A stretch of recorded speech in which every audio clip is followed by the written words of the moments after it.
Here's a question worth sitting with. Why would scientists give a single glacier, one frozen mass at the bottom of the world, thousands of miles from almost anyone, a nickname as heavy as Doomsday?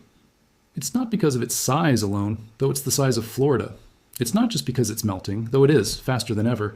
It's because of what this one glacier is connected to and what it could unleash. Thwaites isn't just a glacier that could raise the seas on its own. It's the cork in the bottle, the keystone holding back an ice sheet so massive that if it went, it would redraw the coastlines of the entire planet. And a terrifying new warning just told us that the last thing holding Thwaites in check is about to give way. So today, we're not just going to talk about the warning itself. We're going to talk about what's actually at stake, why this glacier earned its ominous name, what its destabilization would mean for hundreds of millions of people, and how seriously we should really take it. Because once you understand the stakes, you understand why scientists are watching this one glacier more closely than almost any other place on Earth. No fear-mongering, no doomsday clickbait. Just the real numbers, the real stakes, and the honest science, including the parts that are uncertain. Because the truth here is dramatic enough without exaggeration.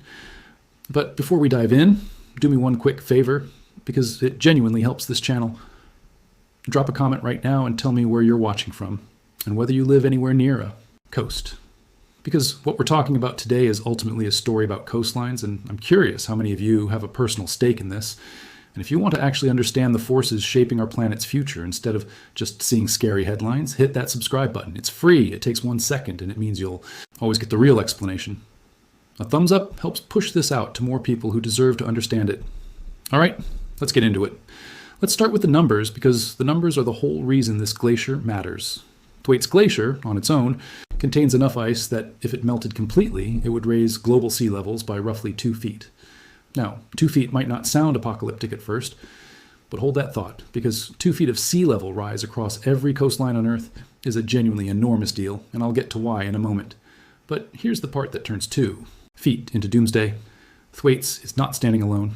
It sits in a position where it acts as a natural buttress, a brace, for the much larger West Antarctic ice sheet behind it. And that ice sheet holds something on the order of 10 feet of potential sea level rise, frozen solid. This is the key concept, so let me make it as clear as I can. Imagine a cork holding back the water in a bottle, or a keystone at the top of a stone arch. Pull it out, and the whole structure is compromised. Thwaites is that cork, that keystone. Scientists have described it as a trigger mechanism for the entire West Antarctic ice sheet. One researcher used a hockey analogy that captures it perfectly. Removing the ice that buttresses Thwaites is like pulling the goalie late in the game and leaving the net wide open, because it lets the enormous mass of ice behind it flow freely toward the sea. That's why the stakes attached to this one glacier are so much bigger than its own 2 feet. If Thwaites destabilizes and helps unlock the ice sheet behind it, the total potential contribution to sea level rise climbs to somewhere in the range of 3 to 10 feet. That's the difference between a serious problem and a civilization reshaping one. And it's why scientists have long described this glacier as one of the most important on the planet, and why some have memorably said it's been holding on by its fingernails. And there's a specific reason the West Antarctic ice sheet is the one that keeps scientists up at night, as opposed to the much larger ice sheet on the eastern side of the continent. West Antarctica is what's called a marine-based ice sheet. That means a huge portion of it sits not on dry land above sea level, but on bedrock that lies below sea level, in some places thousands of feet below.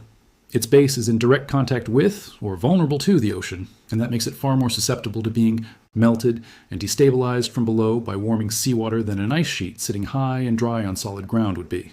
The much larger East Antarctic ice sheet is, for the most part, more stable and grounded above sea level. So while Antarctica as a whole holds enough ice to raise seas by many tens of feet, it's specifically this vulnerable. Marine-based western sheet, the one Thwaites guards, that scientists consider most at risk of significant change on timescales that matter to us. Thwaites isn't just a keystone, it's the keystone of the most fragile major ice sheet on Earth. So let's talk about what that sea level rise would actually mean, because 3 to 10 feet is an abstraction until you picture it. Sea level rise doesn't just mean the beach moves back a little. It means that low-lying coastal cities and communities around the world, home to hundreds of millions of people, face permanent flooding or the enormous expense of trying to wall the ocean out. Think of major coastal cities, places like Miami, New Orleans, New York, and countless others around the globe. Think of entire low-lying nations and river deltas like Bangladesh, or small island states in the Pacific that could be largely swallowed. Even a couple of feet of rise dramatically worsens the damage from storms because it gives every storm surge a higher launching pad. A hurricane pushing water ashore on top of an already higher sea reaches much farther inland and does far more damage. Rising seas also push saltwater into freshwater supplies and farmland, contaminating drinking water and ruining agriculture in coastal regions. And they erode coastlines, threaten infrastructure, ports, roads, power plants, airports, much of which was built right at the water's edge on the assumption the water would stay put. And here's a crucial thing to understand about how sea level rise actually hurts. The damage arrives long before the water permanently covers your street. It shows up first as nuisance or high tide flooding, those days when a full moon and a high tide send water bubbling up through storm drains into coastal neighborhoods that used to stay dry. As the baseline creeps up, those flooding days go from rare to occasional to routine until parts of a city are dealing with water in the streets dozens of times a year. Then add a storm on top of the higher baseline, and the flooding that used to happen once a century starts happening once a decade, then more often still. So the impact isn't a single dramatic day when the ocean swallows a city.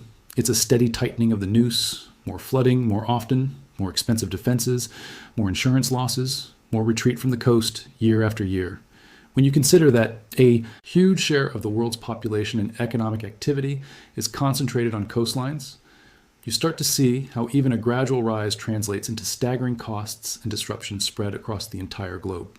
So when you multiply those impacts across every coastline on Earth, you begin to grasp why the potential collapse of the ice holding back all that water is treated as one of the most significant long-term threats humanity faces. It's not about one flooded beach. It's about the slow, permanent redrawing of the map, displacing populations, and reshaping economies over generations. That is the doomsday the nickname is pointing to.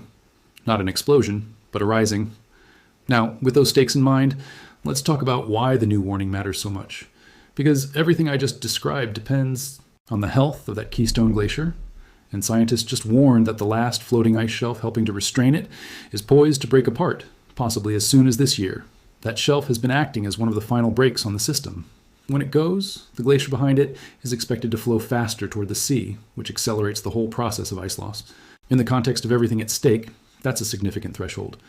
It's not that the seas jump overnight when the shelf breaks.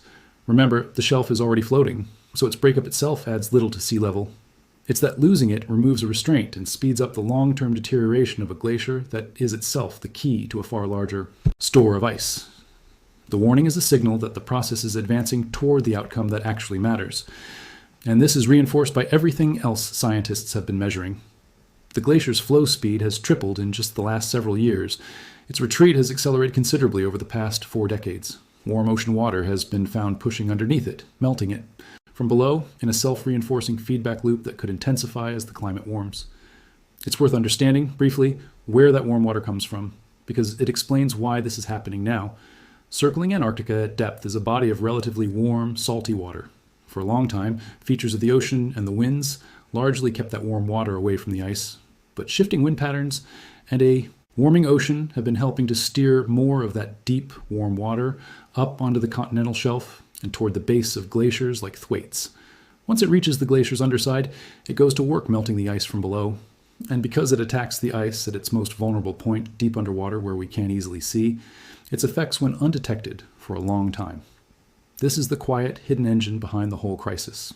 Not warm air, melting the surface, but warm water gnawing at the foundation, out of sight, beneath hundreds of meters of ice. Put it all together, and the picture is of a keystone that's steadily weakening, and a new warning that one of its last supports is about to fail. There's also a lesson buried in the glacier's own history that adds weight to all this. Scientists have mapped the seafloor in front of Thwaites and found evidence, preserved ridges and marks left in the seabed, showing that at some point in the relatively recent geologic past, the glacier retreated even faster than it's retreating today, pulling back at a startling pace over a short period. Why does that matter? Because it proves that Thwaites is capable of rapid, pulse-like retreat under the right conditions. It's not just a theoretical worry from computer models. It's something the glacier has actually done before. That historical evidence is part of why scientists take the current warning so seriously. They've seen, written in the seabed, that this glacier can move faster than we might assume, and they're watching for signs that it could do so again as it loses its remaining supports. Now, I want to address the timeline honestly, because this is the single most important and most misunderstood part of the whole story, and it's where I refuse to mislead you. Even in the worst-case scenarios, The full collapse of Thwaites and the destabilization of the West Antarctic ice sheet is not something that happens in a year or even in a decade. This is a process that plays out over many decades, and more likely, over centuries. The seas are not going to rise 10 feet next year, or the year after. So if anyone tells you the coasts are about to vanish overnight, they're distorting the science. The rise is gradual. It happens over lifetimes, generation after generation. But, and this is the crucial but that makes it genuinely serious rather than something to shrug off, the concern isn't just how fast it happens. It's the concept of a tipping point, or a point of no return. Remember that self-reinforcing cycle I mentioned, where retreat leads to more melt, which leads to more retreat? Because of the way Thwaites sits on bedrock that slopes downward inland, scientists worry that at some point this retreat could become self-sustaining, meaning it would continue on its own momentum, unstoppable, even if the world stopped warming entirely. In other words, there may be a threshold beyond which the eventual loss of the glacier becomes locked in, committed, inevitable, even though the actual rising of the seas still takes centuries to fully play out. The international scientists studying Thwaites have warned that its melt may already be irreversible. That's the truly sobering idea here. It's not the flood is coming next year. It's we may be approaching, or may have already passed, the point where the long, slow flood becomes unavoidable. Those are very different kinds of alarming. And the second one is, in some ways, more profound, because it's about a decision window that could quietly close. Let me put that in a way that makes the stakes clear. Think of it like a diagnosis. If a doctor tells you that you have a condition that will seriously affect you in 30 years but is preventable if you act now, that's not a reason to panic. But it's absolutely a reason to take it seriously today, because the window to change the outcome is open now and may not stay open. That's roughly where we are with Thwaites and the West Antarctic ice sheet. The worst consequences are decades to centuries away, but the choices and the tipping points that determine those consequences are being crossed in our lifetime. That's why scientists treat a warning like this one, the last break about to fail, as urgent, even though the flood itself is far off. The urgency is about the trajectory and the tipping points, not about next year's tide. Now, in fairness and in the interest of giving you the complete, honest picture, let me include the nuance, because good science always has it. First, the scientists who study this glacier have never been fond of the Doomsday Glacier nickname. It was a journalist's creation. And many researchers feel it oversells an instant catastrophe when the reality is a gradual, long-term process. Second, recent research has actually produced a mix of findings. Some studies have deepened the alarm, but others have been somewhat more reassuring, suggesting that certain worst-case, fastest collapse scenarios that were floated a few years ago may be less likely or slower than initially feared. The science is genuinely still being worked out, and there's honest, active debate among experts about exactly how fast and how far this will go. So the responsible way to hold this is a serious, real, long-term threat with a clear, worrying direction, but with genuine uncertainty about the pace, not a settled prediction of imminent doom. Both the alarm and the uncertainty are real, and an honest account includes both. So what does all of this mean for you, and what should you actually take away? Let me give you the honest bottom line.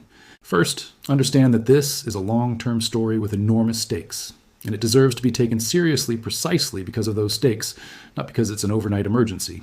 The value of a warning like this isn't that it should make you afraid today.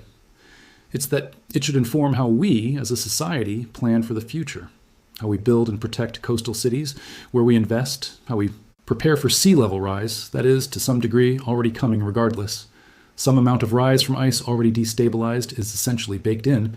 The question that's still open is how much more we add on top, and how fast. It's worth sitting with that idea of committed rise, because it reframes how to think about this. Even in a best-case scenario, the world isn't going to unmelt the ice that's already been lost, or the retreat that's already underway. A certain amount of future sea level rise is now essentially locked in. It's coming regardless of what happens next, and coastal communities will need to adapt to it. That's the sobering half. But the hopeful half is that the difference between the lower-end scenarios and the catastrophic high-end scenarios is enormous, and much of that difference is still undetermined. It depends on how quickly tipping points are reached and how the climate evolves in the coming decades.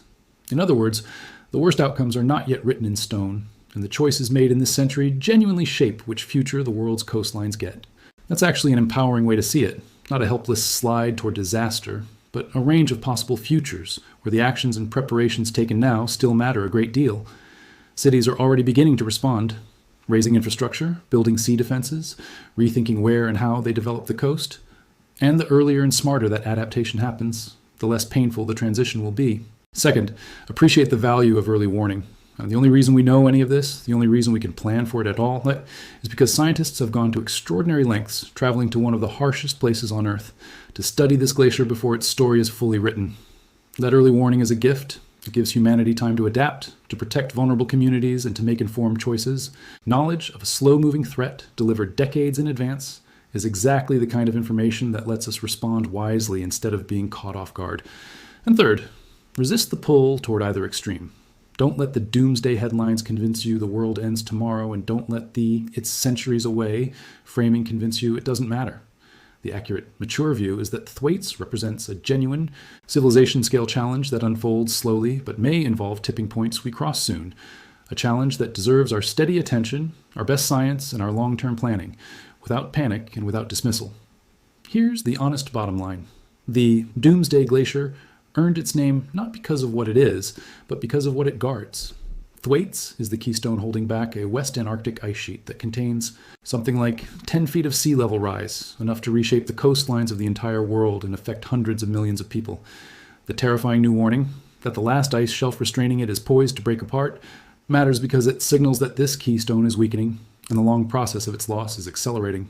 The rise itself is gradual, playing out over decades and centuries, and there's real scientific debate about exactly how fast.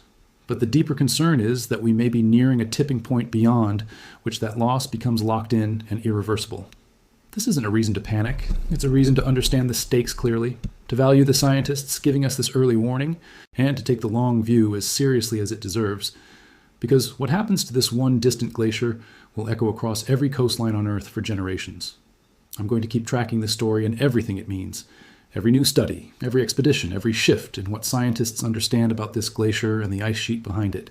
If you want to genuinely understand these long-term forces instead of just reacting to headlines, subscribe right now so you don't miss an update. Because the stakes here are as big as they get, and understanding them clearly is what matters. Hit that like button to help this reach more people who deserve the real explanation.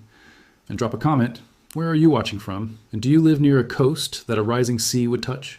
Tell me. I read every single one, and I'll see you in the next one. Stay curious, stay informed, and take the long view out there.